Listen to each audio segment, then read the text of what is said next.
एक वकील पिता जो कि चाह रहे थे उनका लड़का उनके ही जैसा बन जावे, तो उसे कहते रहते जब वो रुचि नहीं दिखा था उनकी दिशा में, तो बेटे इस दिशा में रुचि दिखाओ। वो कहता पिता यह मेरे सामर्थ्य के बाहर की बात है, मेरे स्वभाव के बाहर की बात है। तो वो कहते सुनो, दुनिया में कुछ भी असंभव है ही नहीं, यहां असंभव कुछ है ही नहीं। वो इस अर्थ में कहते थे कि ये भी मेरी तरह से बेईमानी में प्रवीण हो जावे।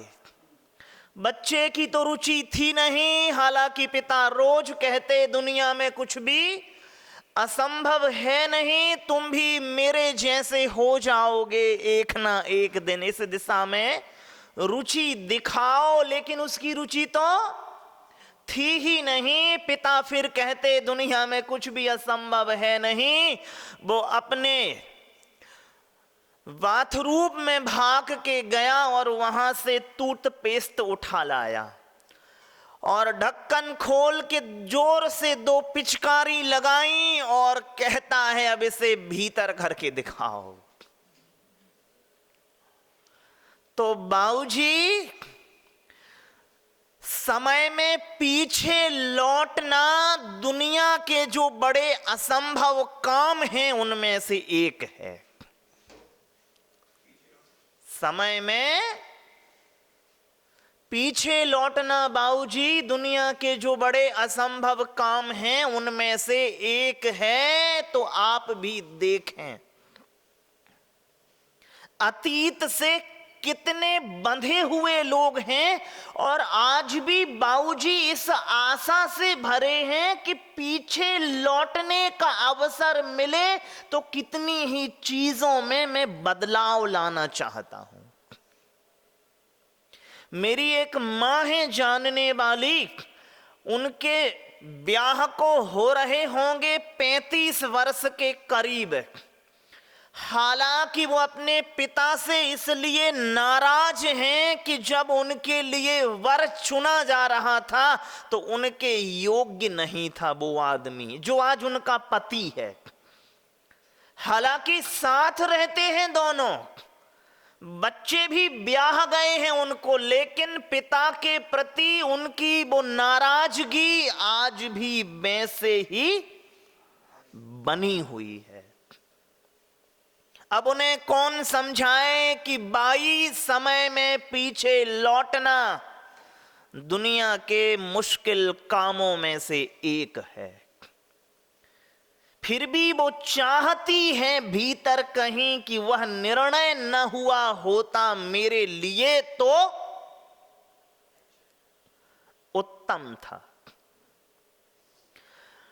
दिल्ली में थे, महाराज साहब जंगल जाते, बहुत से सज्जन साथ हो लेते। एक सज्जन रोज ही कहते महाराज ये देखते हो जिस जमीन पे मॉल खड़ा हो रहा है, कभी हमारे दादा ने बहुत थोड़े पैसों में ये जमीन बेच दी थी। वो चाहता है आज भी कि चंद रुपयों के लिए जो मेरे दादा ने मूर्खता दिखाई है, यदि मैं उसे अंडू कर सकता तो कर लेता। तो इस तरह के जो जुड़ाव हैं वो किस ढंग से हैं बताओ आप? वो आपकी उस मानसिकता को परिभाषित करते हैं जो चाहती है कि मैं पीछे लौट के कुछ बदलाव करूं तो वो ये बदलाव हो सकते हैं। कितने ही लोग, कितनी ही मां अपने ससुर से नाराज हैं, कितने ही पिता, बच्चे अपने पिता से नाराज हैं कि बंटवारे के समय जो हमारे हाथ आया वह वैध नहीं था। आपकी नाराजगी आपको परिभाषित करती है इस अर्थ में कि आप चाहते हो कुछ अतीत के बदलाव जो किए जा सकते हैं तो मैं कर लूं।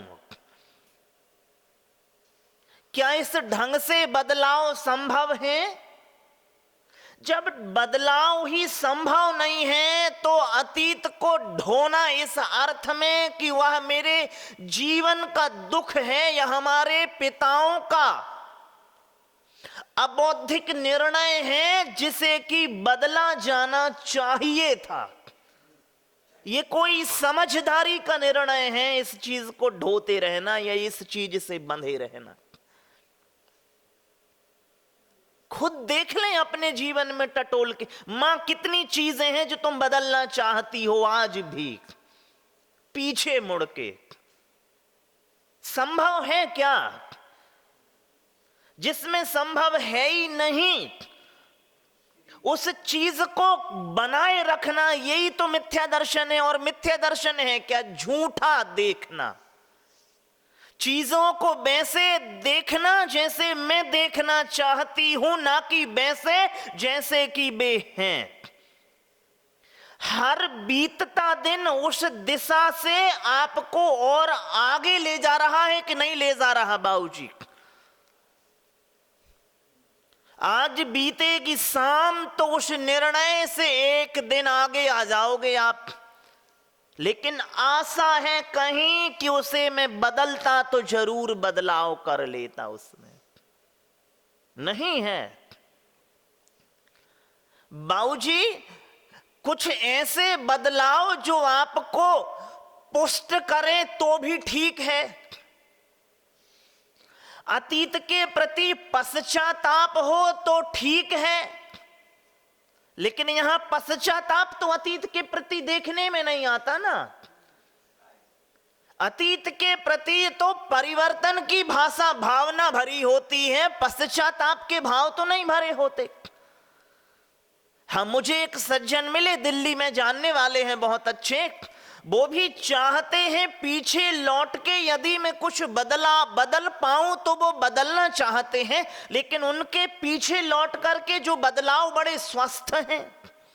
वो कहते हैं जब उन्होंने मुझे कहानी सुनाई तो वो रो दिए थे, हालांकि बच्चे उनके ब्याह गए हैं। अब मैंने उनसे पूछा कोई ऐसे घटना विशेष जिसे आप बदलना चाहते पीछे लौट के, तो वे सुनाते हैं कि भैया जी शुरुआती समय में परिवार समृद्ध थे हमारे, तो मां और पिता विशेष ध्यान नहीं देते थे, दोनों अपनी व्यस्तताओं में लगे हुए थे धनार्जन में, तो हमें छोड़ जाते और हमारे भाई को बाइयों के पास,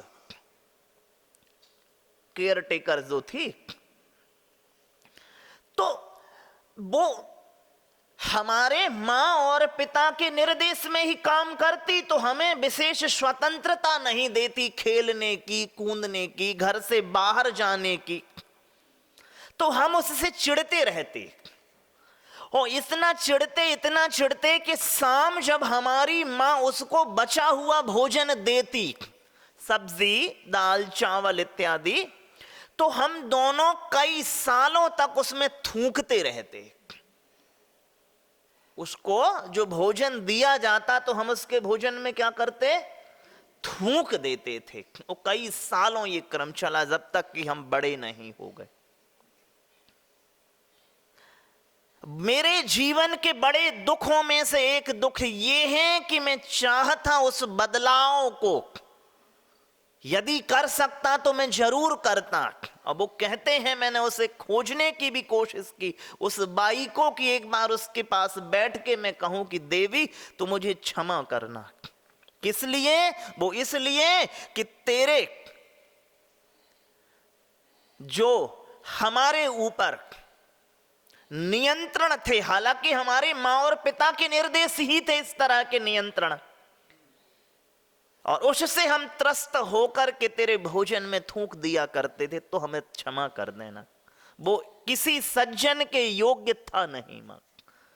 तो पीछे लौट करके इस तरह के बदलाव तो ठीक भी हैं बाबूजी, लेकिन आप बताओ मां, आप अपने जीवन के बाबूजी बैर को सुधार करना चाहते हो क्या पीछे लौट करके?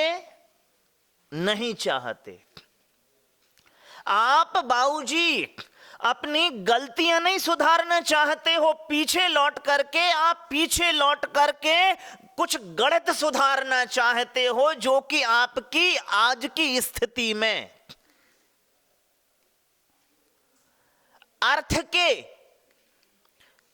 आर्थिक स्थितियों के तौर पे जो थोड़े से कमी रह गई है, ऐसे आप चाहते हो पीछे लौट के मैं कुछ ऐसे गणित बिठा दूं जहां पर आज की आर्थिक स्थितियां और ज्यादा बेहतर हो जाती।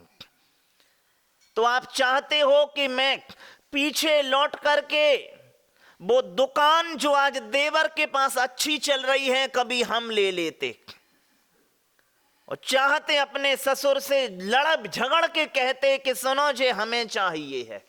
यही तो इस तरह के ही तो आप पीछे लौटना चाहते हो आप, और क्या लौटना चाहती हो? कोई अच्छे निर्णय नहीं है ना, ये तो स्वस्थ निर्णय नहीं है ना बाबूजी। एक भी आदमी ऐसा नहीं है जो चाहे कि मैं पीछे लौट के बाबूजी जो मनमुटाव बन गए हैं उनको व्यवस्थित कर दूं कि भाई जो हुआ सो हुआ, रात गई सो बात गई, चलो अब सब साथ हो लेते हैं। इस तरह तो पीछे नहीं कोई लौटना चाहता ना।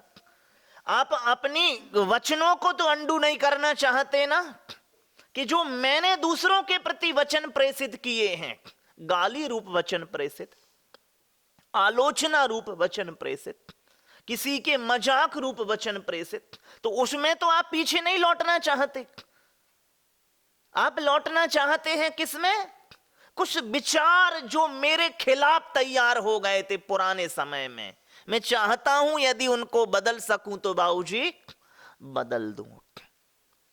तो ये है मां मिथ्या दर्शन। क्योंकि आप समय का प्रवाह तो आगे ही आगे है, जैसे पंडित जी साहब लिखते हैं, जो नव करी जीर्ण करे, जो नव करी जीर्ण करे, जो नव को जीर्ण कर देता है, नवीन को पुराना कर देता है। सकल वस्तु तिथि ठानी परावर्त वर्तन धरे, काल दरव सो जानी। कि जो वस्तु का नाश न करके अपितु पदार्थों की पर्याय में वर्तना ला देता है बाबूजी, वही तो काल है कि नहीं है। जब आप कहते हैं तत्वार्थ श्रद्धानम सम्यक दर्शनम, तो इस तरह का रवैया कि पीछे लौट के मैं कुछ हिसाब किताब कुछ गणित ठीक कर दूं, ये काल द्रव्य का आवरणवाद होता है बाबूजी। अतत्व श्रद्धान बनता है यदि आप चाहते हो कि मैं पीछे लौट के ऐसे गणित बिठा दूं जो मेरी आज की स्थिति को और बेहतर कर दें। मां पीछे लौटना संभव है ही नहीं, तो उससे आप मुक्त हो जाओ। अब न तुम्हारे ससुर फिर से जिंदा हो के दोबारा बंटवारा करने वाले हैं, करेंगे क्या? कुछ भी तो ऐसा संभव नहीं है। ना तो तुम्हारे पीछे लौट के ब्याह ही दोबारा संभव है। जो कहते अब इस जिंदगी भर इस आदमी को ही झेलना पड़ेगा, सभी कहती हैं। एक दंपत्ति के यहां पर बाबूजी ब्याह के कई वर्ष बाद बच्चा हुआ, तो पिता के बाल वगैरह झड़ गए, तब तक तो तोंद इत्यादि भी निकल आई। माओ में थोड़ा परिवर्तन कम देखने में आता है।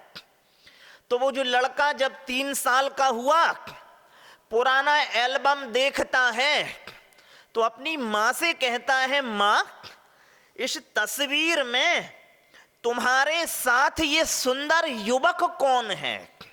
जी ये तुम्हारे पिताजी हैं। तो टकला वो हमारे घर पे कौन है? अरे हमारे घर पे जो टकला है वो कौन है, क्या कर रहा है यहां पे, बताओ आप। अब मां बच्चे को कैसे समझाए मां कि जीवन जो है वो आगे बढ़ने का नाम है। हम कहते हैं मनुष्य गति, तो गति का अर्थ ही होता है प्रवाह। अब आप देखो, क्या प्रवाह को जी रहे हो आप खूंटे से बंधे हो। बाबूजी बंधे कि नहीं बंधे? कोई पुराने मुकदमे में बंधा है, चाहता है कि इस तरह का जो पेपर था ये ना प्रस्तुत करके इस तरह की गवाही प्रस्तुत कर देता तो वो मुकदमा में जीत जाता। अभी भी वो दुख साल रहा है भीतर। बंटवारे का दुख तो मरने तक सालता रहता है हर आदमी को। तो ये अतीत से बंधे हुए हैं निर्णय।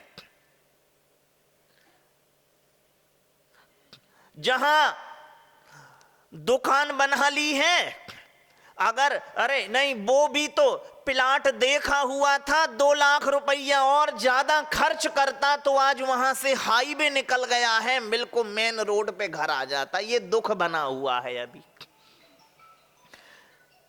गल्ले वालों का दुख है, चना खरीद लिया है, लोग कह रहे थे भैया एक काम कर उड़द खरीद ले। उड़द कितना मुनाफा दे गई और चना कितना घाटा दे गया, तो कितना दुख सालता रहता है भीतर। तो मां, जीवन गति का अर्थ ही होता है आगे बढ़ते रहना। और जब आप पुराने से बंधते हैं, जब मैं पुराने से बंधता हूं तो वो अनंतानुबंधी की पर्याय हो जाती है। और अतत्व श्रद्धान होता है काल द्रव्य का। जब आप कहते हो तत्वार्थ श्रद्धानम, तो सारे तत्वों का जब अलग अलग आप देखेंगे, सारे द्रव्यों का जो श्रद्धान देखेंगे, तो काल का द्रव्य का श्रद्धान क्या है? तत्व श्रद्धान है। काल द्रव्य का श्रद्धान है कि जो वर्तमान है वही वर्धमान है। क्या मां? जो वर्तमान है वही वर्धमान है। लेकिन आप तत्व का ऐसे श्रद्धा नहीं करते। हम किस रूप में करते हैं? पीछे ये हो जाता, पीछे वो हो जाता। कौन सी मनहूस घड़ी थी जब अपनी बिटिया इस आदमी से ब्याही गई। आप चाहते हो कि इसे अंडू कर लूं, एक मन में टीस रहती है। ये अतत्व श्रद्धान हो गया मां। ये अगति को जी रहे हो आप, गति को नहीं जी रहे हो। तो काल का अतत्व श्रद्धान हुआ मां। तो तत्व श्रद्धान क्या है? जो है, अभी जो है, आज की जो पर्याय है उसको जीना। आज की पर्याय को जीना, पीछे की पर्याय को नहीं, आगामी पर्याय को नहीं। ना अतीत की पर्याय बाबूजी और ना आगामी पर्याय। आज की पर्याय, और आज की पर्याय भी नहीं, अभी की पर्याय को जीना बाबूजी। अब बाबूजी ने नाक खुजाई है तो बस इन्होंने खुजाई ली है। अब उतने मन से नहीं खुजाई है कि नाक खुजाई भी तो अभी मैं ढंग से खुजाऊं। ये उसमें तरोताजगी नहीं थी ना बाबूजी, अप्रमत्तपना था। प्रमत्तपना था, अप्रमत्तपना नहीं था मां। एक अच्छी कथा है, बुद्ध कथा है। बुद्ध एक स्थान पे बैठे हैं और उनके कान के पास एक मक्खी हूं कर रही है। तो बुद्ध ने झट से यूं मक्खी हटा दी, और जैसे ही मक्खी हटाई गई वो हट गई। लेकिन थोड़ी देर बाद वो देखते हैं उसको बार बार बहुत स्लो मोशन में उस हाथ को ले जाते हैं इस ढंग से। आनंद जो कि उनके शिष्य थे वो पूछते हैं, बुद्ध भंते मक्खी तो कब की हट चुकी है। वो कह रहे हैं मुझे पता है, लेकिन मैं अब ये कर रहा हूं कि मुझे मक्खी ऐसे हटानी चाहिए थी। पहले जो जिस ढंग से मैंने मक्खी हटाई ना, उसमें मैं क्या था? प्रमत्त था। बस यूं की और हटा दी। और अब मैं देख रहा हूं कि बाबूजी ऐसे हटानी चाहिए थी। अब आप देखिए, जो अभी में जीता है वो इस ढंग से वचन व्यवहार करता है, वो इस ढंग से भाषा व्यवहार करता है, और वो इस ढंग से बर्तना करता है बाबूजी, क्योंकि पूरा होश रहता है उसका उसके साथ में। अभी जब आप जियोगे तो पूरा होश रहेगा कि नहीं रहेगा? हमारे एक ब्रह्मचारी जी थे, वृद्ध ब्रह्मचारी थे। वो बातों बातों में 7 प्रतिमाधारी थे। वो बातों बातों में मां बहन की गाली दे देते। और हम उनसे कहते तुम गाली दे गए हो, तो वो आज तक उन्होंने मानी ही नहीं कि मैंने दिया भी। उनका दोष नहीं था, क्योंकि वो इतना अप्रमत्त होते थे। जब वो बोलते थे तो बोलने में ऐसे तल्लीन हो जाते थे, पीछे सजगता दिखा करके शब्दों का चयन नहीं करते थे। अब मैं बोलता हूं पीछे, तो आपको लगता है मैं बोलता हूं, नहीं, बोलने के पहले पीछे शब्द चुनता हूं कि ये शब्द ही कहने हैं मुझे, ताकि आप तक एक मेरा संप्रेषण बहुत प्रभावी हो। तभी तो बाबूजी, तो दो तरह, एक बोलने का कर्म है और भीतर चुनने का। जब चुनने का होगा तो सजगता बनेगी कि नहीं बनेगी? तो ये है समय को जीना, ये है गति को जीना। मां, आप इस ढंग से बस बाद में कहते सुनो, वो तुम्हें मैं कहना नहीं चाह रहा था जो मैं कह गया था। तो भैया तुमने नहीं कहा तो कौन कह गया? तो मां, दुनिया में जो बड़ी चीजें हैं उनमें से एक ये है कि आप समय में पीछे नहीं लौट सकते हैं। तो जिसमें परिवर्तन संभव नहीं है उस चीजों से मुक्त हो जाना चाहिए।